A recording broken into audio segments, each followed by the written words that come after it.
Hey everyone, today I'm building something that solves a real problem. What happens when you give AI agents access to your application? Should they have the same permission as humans? Here is the scenario. I have a project management app. When I log in through the web portal, I can create, read, update, and delete projects. But when Claude AI logs in to help me, should it be able to delete my production data? Probably not. Today, I'm showing you how to implement role-based access control or RBAC that treats AI agents as first-class users with their own permission levels. By the end of this video, you'll have an MCP server running in your app, Clerk OAuth protecting every endpoint with proper scopes, and you'll see Claude able to read my projects and create tasks, but the backend will block it from deleting anything. Once you understand this pattern, you can apply it to any app, wherever you want AI assistance with secure data access. This is RBAC for the AI age. Let's build it.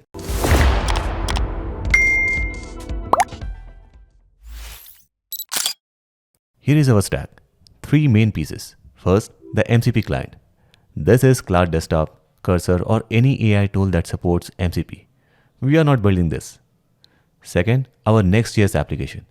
It handles the entire platform including front-end UI, back-end API routes, Clerk authentication and authorization, and all business logic in a unified full-stack framework. Third, our Python MCP server, a separate local tool that translates Claude's request into calls to your Next.js backend server. This is what exposes tools to AI agents. Clerk handles authentication, and MongoDB stores our projects and tasks. But here is the critical piece. Not all users are equal. So when a human logs in through the Next.js app, their role is set to admin. Their permissions, full CRUD, create, read, update, and delete. They can modify production data and can delete projects and tasks.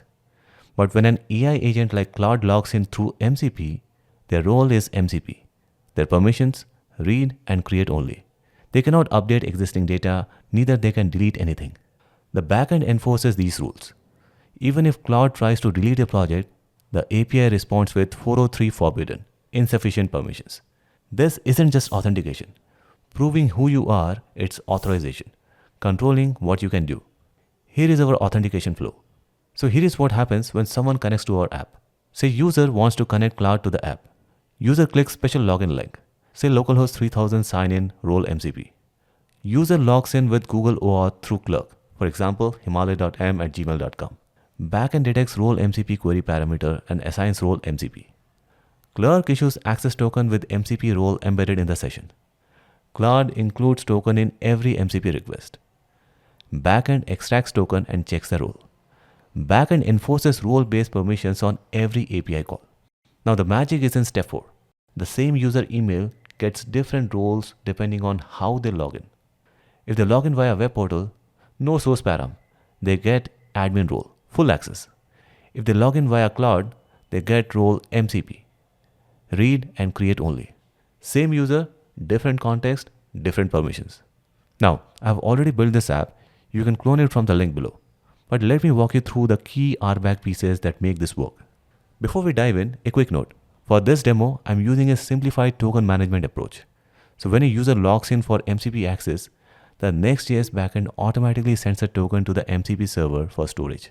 Now this isn't the full OAuth authorization code flow, but it lets us focus on what matters, the RBAC implementation with Clerk. In production, you would implement proper OAuth token exchange. Now, let's focus on the RBAC pieces. In Clerk, I have set up Google OAuth as the authentication provider. Users can sign in with their Google accounts. This is the same for both humans and AI agents. The difference comes in how we assign roles after authentication. Clerk handles all the authentication, verifying identities, managing sessions, and providing secure user information. What we are adding on top is the role-based access control to distinguish between human users and AI agents. Here is the critical piece, detecting how the user is logging in. We capture the source parameter from the URL. This tells us if it's web login or an MCP agent connecting. Clerk handles authentication, verifying the user's identity through Google OAuth. And here's the key. We assign role based on that source. If it's MCP, they get the MCP role. Otherwise, human role. This role gets stored with the session. This is what enables RBAC. Every API request will check this role. Same user, same Clerk authentication, different roles. So if you visit role admin, admin role with full permissions. Visit sign in role MCP, MCP role with limited permissions. Clerk verifies identity, we control permission through roles.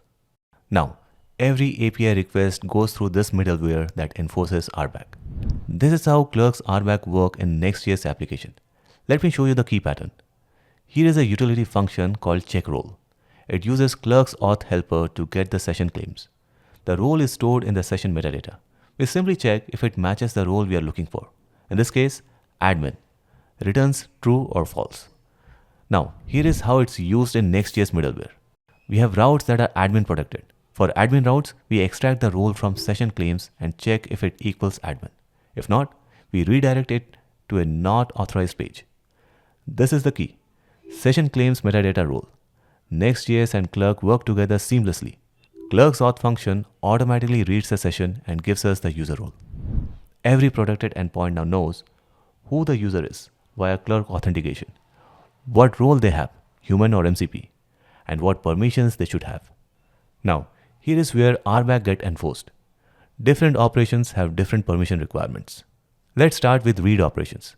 Both admin and MCP roles can read data. This is our get endpoint for listing projects. First, we authenticate the user with Clerk's auth function. If there is no user ID, we return 401 unauthorized. Simple authentication check. Then we fetch all projects owned by this user from the database, sorted by creation date. Both admin and MCP agents can do this. There is no role check here because reading is allowed for everyone. We return the projects as JSON, clean and simple. Now let's look at delete operations. This is where RBAC kicks in. Delete is restricted. Only users with the admin role can delete projects. Same pattern, we start with authentication. But here's the key difference. We check the user's role using our check role function. Is this user an MCP agent? If they are MCP, we immediately return 403 forbidden with a clear message. MCP role can only perform read operations. This is RBAC in action. The MCP agent is authenticated. Clerk verified their identity, but they don't have permissions for this operation. Only if the role checks passes do we proceed with actual deletion logic. We verify the project exists, check ownership, delete it from the database and return success. This is Clerk's RBAC system protecting our API. Same authentication flow, different authorization rules based on rules. Finally, let's look at the MCP server. The Python MCP server is the bridge between Claude and our Next.js API. It's essentially a translation layer. Claude speaks MCP protocol, our API speaks REST. We register tools that Claude can call, like list projects, create project, update project, and delete project. Each tool is just a wrapper around our Express API endpoints. Now, the important part for RBAC. The MCP server has no permission logic. It just forwards requests with a token. All the RBAC enforcement happens in our Next.js API routes, where we check roles using Clerk. In our demo, you'll see Claude calling these tools. List projects will work, but delete project will be blocked by the Next.js RBAC layer. Alright, let's see this in action. I'm in Claude Desktop and I need to connect to our MCP server. I'll configure it to point to our local MCP endpoint. In production, this would be your HTTPS URL. Here is our Next.js project management app. I have created 3 courses: Cybersecurity, AWS Crash Course, and System Design Mastery. Notice the edit and delete buttons. As a human admin, I have full access. Now let's connect this to Claude. In the connections menu, you can see ByteMonk MCP is enabled. This is Claude talking to our backend, but through the MCP role, not as an admin. When I authenticate, I'm going through Clerk. Same auth flow, but the key difference, the login path assigns the MCP role. Same Google account, same email, but different context. And that's what RBAC captures. Let's test it. I ask Claude to list projects. And it works. All 3 courses show up. Read access granted. Now the real test. Delete the AWS Crash Course project. Blocked.